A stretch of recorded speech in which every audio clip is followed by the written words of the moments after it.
Bienvenue dans cette nouvelle vidéo QD.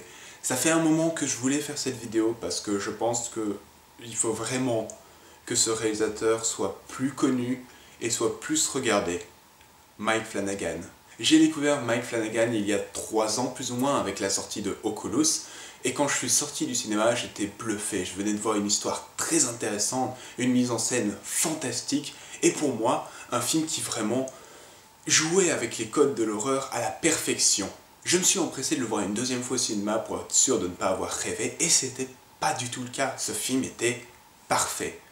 Je l'ai acheté en Blu-ray, j'ai regardé ses premiers courts-métrages d'étudiants, mais ça m'a pas vraiment plu, peut-être que c'était un petit peu encore trop amateur, et son premier long-métrage, Absentia, qui aussi est un peu trop film d'étudiant pour moi, et j'aime pas du tout critiquer un film d'étudiant, c'est pas encore assez abouti. J'étais donc un peu déçu par ce début de filmographie, mais j'attendais son prochain film avec impatience, Hush, qui n'est jamais sorti au cinéma.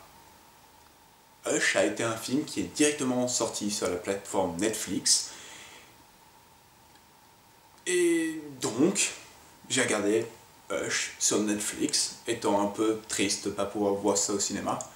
Et encore une fois, Mike Flanagan avait renouvelé l'expérience. C'était une histoire très intéressante, une mise en scène parfaite pour ce film, et encore une fois quelque chose qui jouait avec les codes de l'horreur, qui les transformait un petit peu, et je comprenais pas du tout comment ce film n'avait pas mérité une sortie au cinéma.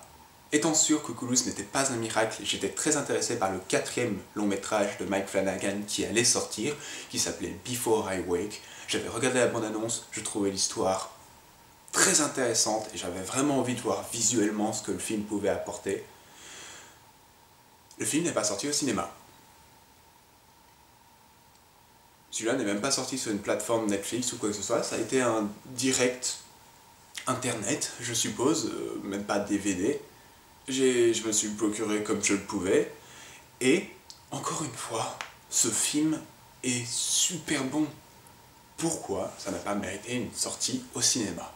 C'est une des raisons pour laquelle je fais cette vidéo sur Mike Flanagan, c'est que je suis vraiment frustré de voir un travail aussi bon être éloigné des salles de cinéma. Je ne comprends vraiment pas pourquoi. Vous allez me dire, il y a beaucoup de réalisateurs, beaucoup de films qui ne sont jamais au cinéma, qui sont certainement très bons, qui mériteraient d'y être. Je sais, et c'est toujours frustrant. Mais là, pour le coup, j'adore ces films, j'ai envie d'en parler, et je pense que d'en parler est le meilleur moyen de les faire connaître. Surtout qu'en plus, Oculus est un film d'horreur, Hush est un film d'horreur, et Before I Wake est un thriller horrifique, et nous approchons d'Halloween. Donc c'est le moment ou jamais de vous proposer de regarder ces films. Une deuxième raison pour laquelle je fais cette vidéo, c'est que il y a 6 mois a été annoncé le prochain film de Mike Flanagan, et cette fois ils ont dit « on va le sortir au cinéma ». Et j'étais énervé. Ce nouveau film réalisé par Mike Flanagan, qui sortira chez nous en novembre, qui est déjà sorti aux États-Unis il y a une semaine maintenant, c'est Ouija 2. Le premier Ouija était un film vraiment pas terrible, vraiment un mauvais projet d'horreur, et cette suite veut juste créer un deuxième film parce que le premier a assez bien marché aussi. Le problème, c'est que forcément, avec ce genre de suite, tu peux pas prendre un grand réalisateur parce qu'ils vont fuir le projet, c'est de la merde. Donc, ils vont souvent chercher des réalisateurs qui ont eu un film ou deux et qui ne peuvent pas se permettre de refuser l'offre. Sinon, ils ne trouveront plus jamais de boulot. Et c'est le cas avec Mike Flanagan. Il n'y a que Oculus qui est sorti au cinéma, et ces 2 autres films qui ont suivi n'ont pas mérité une sortie au cinéma. Donc, dans tous les cas, on lui propose ce film-là, il doit l'accepter. 1, parce que ça fait un moment qu'aucun film à lui n'est sorti au cinéma, donc personne ne le connaît. 2, s'il le refuse, plus aucun studio ne l'appellera jamais pour faire des films, parce que ça montrera qu'on ne peut pas compter sur lui. C'est un peu le piège d'Hollywood, et pour l'instant, il était dedans. C'est le genre de piège assez commun à Hollywood. Il suffit de regarder par exemple le réalisateur de Dans le Noir, Lights Out, qui maintenant est mis pour réaliser Annabelle 2. Bonne chance. Donc j'étais vraiment frustré que les gens ne se rappellent de Mike Flanagan que pour Oculus, que les gens bizarrement pas vraiment aimé. et ce nouveau film qui va sortir, Ouija 2. Maintenant, pour cette deuxième raison, comme je l'ai dit, Ouija 2 est sorti aux États-Unis il y a plus ou moins une semaine et marche plutôt bien. Pour l'instant, il reçoit un avis critique très positif aux États-Unis et un avis public très positif aux États-Unis. Donc, peut-être, et c'est ce que j'espérais vraiment, Mike Flanagan a réussi à créer quelque chose d'intéressant avec ce projet. Laissant cette longue introduction de côté, il est temps de parler de ces films. Je vais essayer de faire le moins de spoilers possible parce que le but est quand même que vous les regardiez et que vous découvriez ces films. Allons-y. Oculus est l'histoire de Kaylee qui, à la sortie de son frère d'un hôpital psychiatrique, va le chercher afin de lui rappeler qu'il s'était fait une promesse étant jeune de détruire un miroir où Kelly est persuadée qu'une entité maléfique rôde. Je dois avouer que je ne sais même pas par où commencer parce que ce film est tellement bon à mes yeux que je ne comprends pas comment est-ce que les gens n'ont pas pu l'aimer. Pour commencer avec les personnages, je trouve que Kelly est vraiment un personnage très intéressant. Je trouve que son personnage est très fort puisqu'elle a créé tout ce plan pour démontrer qu'il y a un démon dans ce miroir et elle sait exactement ce qui va se passer. Elle a déjà tout prévu à l'avance, ce qui fait qu'elle a un plan plutôt solide et n'est pas juste une pauvre conne qui va essayer de montrer quelque chose sans prendre de précautions. J'ai pas grand chose à dire sur Tim, je dois avouer que son personnage est assez plat, mais il apporte quelque chose de très intéressant dans le film, et c'est une double interprétation. Dans un film, le réalisateur peut avoir le choix de ou alors couper la part de pizza et dire c'est ça que je raconte, ou alors laisser l'occasion au public d'avoir une double interprétation et de se dire ou c'est ça que ça raconte, ou c'est ça que ça raconte. Les deux personnages ont un point de vue très différent sur ce qui se passe dans le miroir. Kelly, grâce à ce documentaire, essaie de prouver que son père, qui a tué sa mère lorsqu'ils étaient enfants, ne l'a pas fait parce qu'il était fou, mais parce qu'il était possédé par ce miroir. Donc elle a un point de vue très spirituel et essaie à tout prix de démontrer ce démon dans le miroir. Tim, quant à lui, vient de sortir d'un hôpital psychiatrique et donc a été travaillé, remodelé pour qu'il pense que tout ce qu'il a vécu étant enfant est un ressassement et de l'imagination, de la protection face à ce trauma qu'il a eu du meurtre de sa mère et de la mort de son père. On a donc dans le film ces deux interprétations.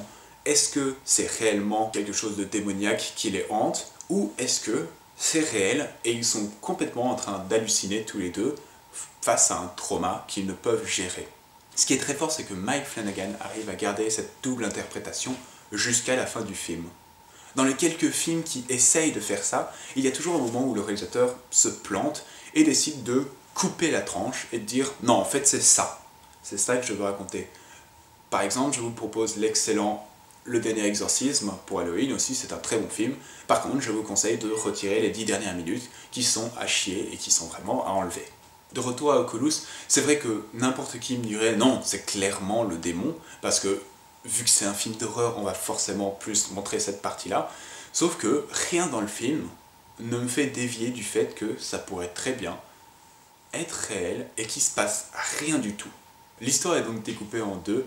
D'un côté, le présent, avec Kelly et Tim qui essayent de détruire le miroir, et le passé, où il y a donc leur enfance, où ils ont été traumatisés par la mort de leur père, de leur mère, et comment est-ce que petit à petit ce père a commencé à devenir de plus en plus fou.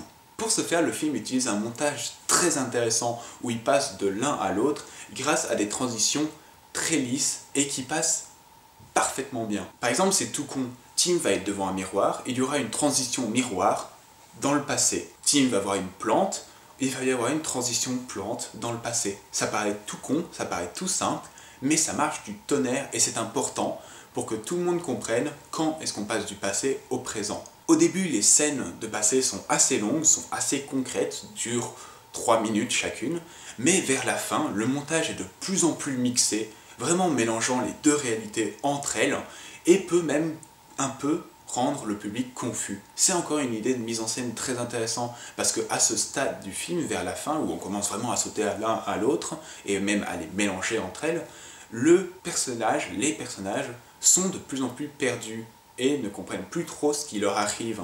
Et c'est plus ou moins le sentiment que le public a la première fois, c'est où est-ce que je suis? Je suis dans le passé, je suis dans le futur, je suis dans le présent, qu'est-ce qui se passe? Et que le film arrive à mettre le public dans le même ressenti que les personnages, c'est toujours une prouesse dans un film. Là se tient peut-être la seule critique négative que je pourrais faire, mais c'est vraiment pour la chercher, c'est que vu que le film montre ces événements du passé comme des flashbacks par les enfants, il y a 2-3 scènes où théoriquement les enfants ne devraient pas connaître cela parce qu'ils n'étaient pas présents, ils ne l'ont pas vu, donc ça ne peut pas faire partie de leur mémoire.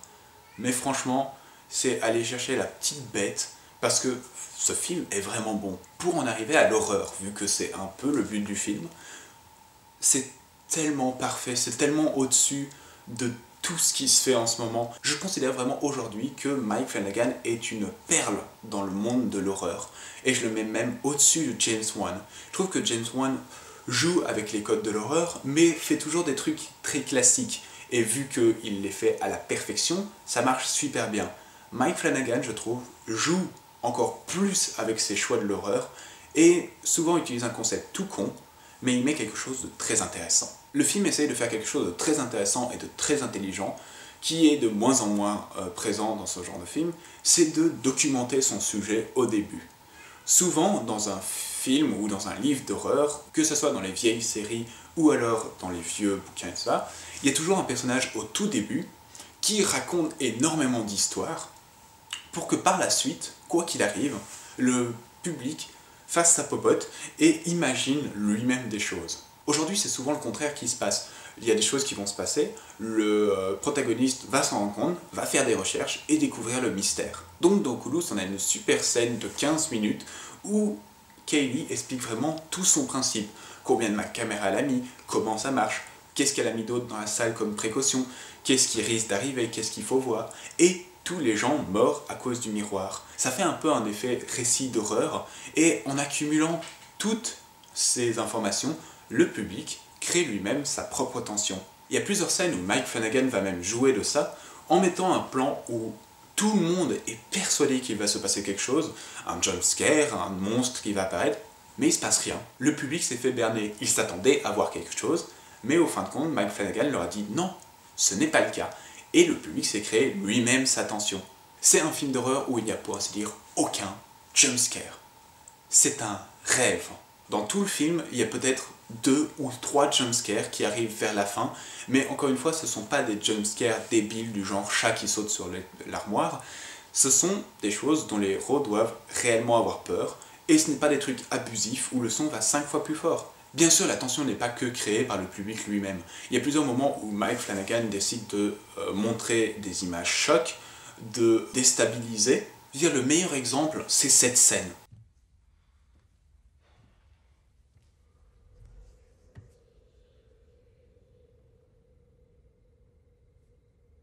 Ça, c'est comme ça qu'elle est dans le film. Maintenant, ça, c'est comme ça qu'on l'aurait fait en 2016, réalisé par n'importe qui.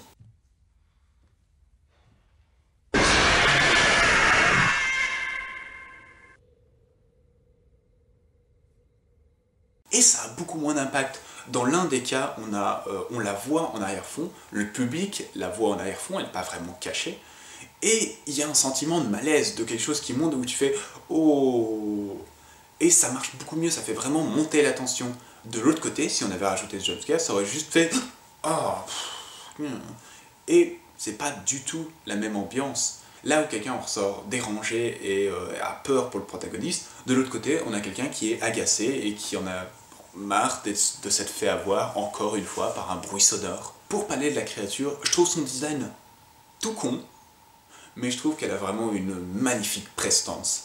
Et il fallait pas beaucoup plus. Elle est étrange à voir, elle est dérangeante, mais en même temps je ne peux m'empêcher d'être intéressé et curieux sur cette créature. Dans l'image, c'est pas un film qui essaye d'avoir une image très léchée, que tout le monde s'en rappellera pendant plus de 15 ans, mais c'est tout de même sacrément bien filmé. Quand Mike Flanagan décide de poser un cadre, c'est vraiment fantastique à voir, et c'est très bien réalisé, très bien mis en scène. Mike Flanagan excelle vraiment dans une des règles du cinéma importantes, c'est show, don't tell.